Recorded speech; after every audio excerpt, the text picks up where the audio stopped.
In fact, it was a reenactment of a powerful experiment conducted by Stanleya Milgram in 1963 to look at how normal people can commit atrocious acts simply because they're following orders.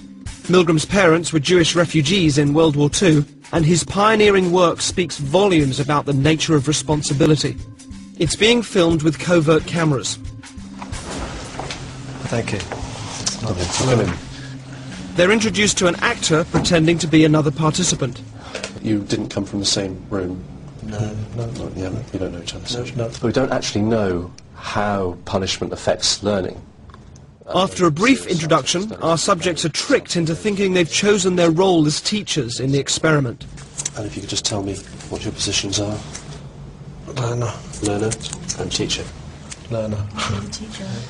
Our subjects observe the learner being instructed by the scientist, who is just another actor. This electrode is connected to a generator in a second room. Where we'll be going with the teacher. Okay. Just make sure that we have a good contact with the skin and so it doesn't cause any blistering or burning. Is that comfortable? That's okay, yeah. Yeah, we just place these straps around your arms just to avoid any excess movement. Those aren't too tight. No, that's okay. No. The teacher will read out some word pairs to you.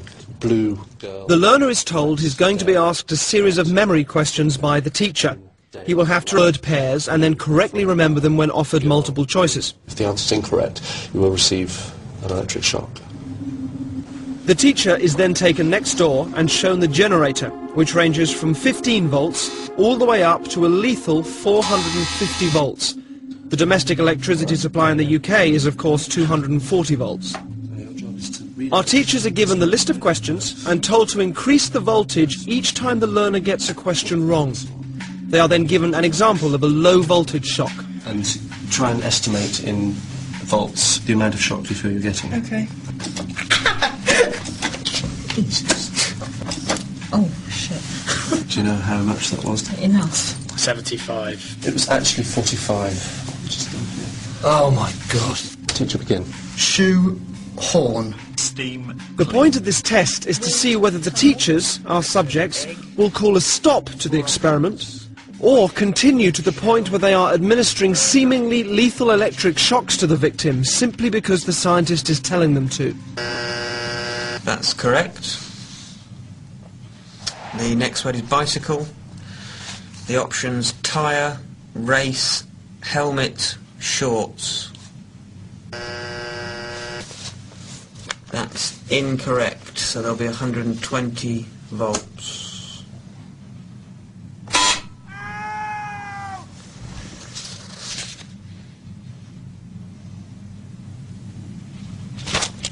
I don't think I want to do this anymore. If you could continue, please, teacher. There is. No, I don't think I'm going to do anymore. The experiment requires you to continue. Yeah, even so, I don't think I'm going to do anymore. Correct. Captain. According to plan, our accomplice provided many wrong answers.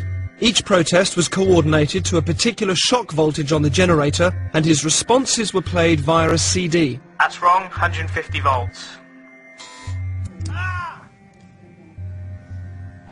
The correct answer is Captain Shoe. Cup. That's wrong. 225 volts. Take it off! I've had enough of this!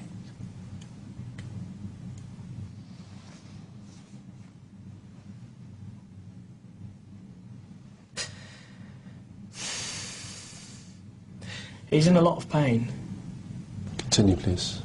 But he's not comfortable. We must continue to the end of the experiment. Whether the learner likes it or not, he has to go on until he's learnt the words correctly. Okay.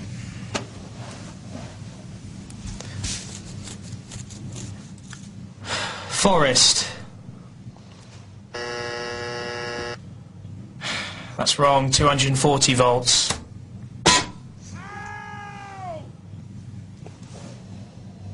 Are you sure this is not causing any lasting damage? He sounds like he's in a lot of pain. Well, the shocks might be painful, they're not harmful. What does that mean, though? They're not harmful.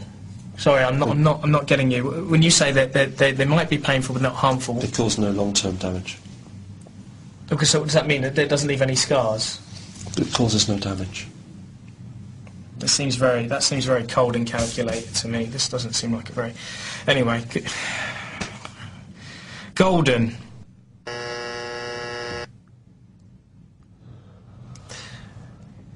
That's wrong, mate. 300 volts. Ow! That's enough! I refuse to answer anymore! Just let me out! Staple. The options are diet, jar, balcony, and bowl.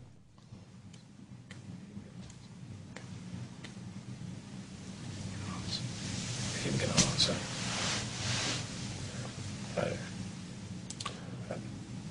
If the learner doesn't answer in a reasonable time, say 4 to 5 seconds, then you have to treat the answer as wrong and follow that procedure.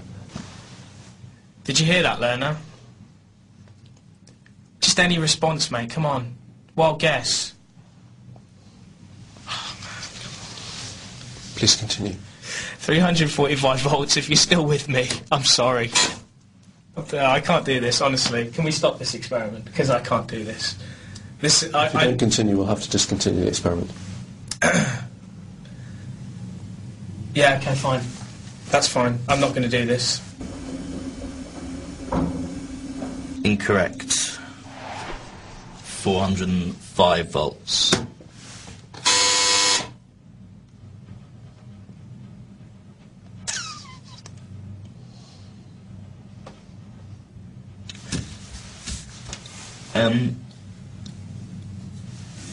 Sorry, I don't know. Does someone want to check on him or something? It's just he's not making any noise now, and he was before. And I'm quite happy to go on, but I'm just a bit worried about. If you would continue. Yeah, I'm just a bit worried because he was like he was like complaining before about the. But no harm will come to him. But he's not making any noise now. It's essential that we continue with the experiment.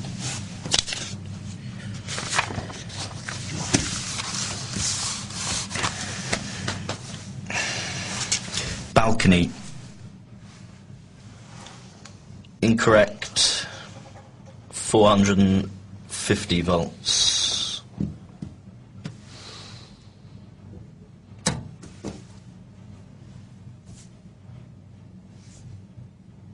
You promise he's not. It won't. Please continue with the procedure.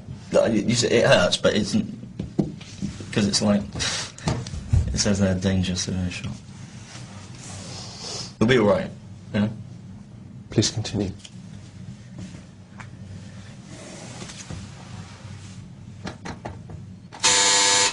Okay, I think we'll discontinue the experiment there. All of the subjects were told the true nature of the experiment was to see how they would respond to authority, and that it would eventually form part of this show. He is okay. I can tell you, yeah, he's absolutely fine.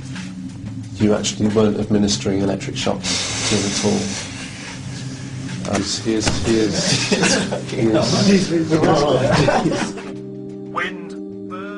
In the original Milgram experiment, psychologists were asked to predict how many people would continue to the point that they were administering the highest shock on the board.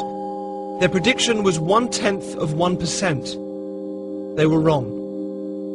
The results of our experiment were almost identical to the original. Over 50% of participants continued up to 450 volts. The majority of people will administer lethal electric shocks just because a guy in a white coat is telling them to.